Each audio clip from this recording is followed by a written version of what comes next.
সৰ্বপ্ৰথমে সৃষ্টিকৰ্তা ঈশ্বৰলৈ কোটি কোটি বাৰ ধন্যবাদ আৰু মহান গুৰুজনা আৰু গুৰুমা শ্ৰীচৰণত সেৱা জনাইছোঁ আৰু সকলো দাস দাসীলৈ নমস্কাৰ জনাইছোঁ। মই যোৱা বছৰ জেঠত এই পবিত্ৰ গৃহটিলৈ আহিছিলোঁ। মোৰ সমস্যাটো আছিল মই মদ খুব খাই আছিলোঁ। মদ খাই ঘৰত খুব মাৰ ধৰ কৰিছিলোঁ।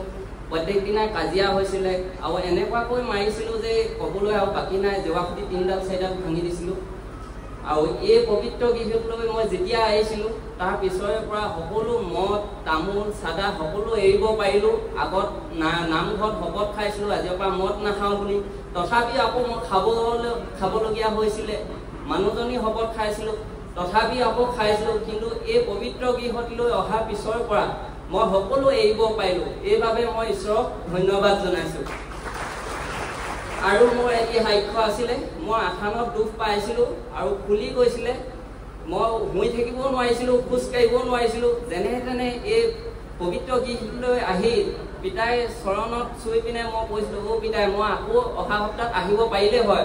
পিতাই এনেকৈ কৈছিলে, তই আহিব পাৰিবি। মই ইমান ফূৰ্তি পালোঁ যে মই এদিনৰ পিছতে সকলো মোৰ বিষ চিষ নাইকিয়া হৈ গ'ল। আৰু মই মনতে ভাবিছিলোঁ মই এখন কেৰাহী দিম বুলি।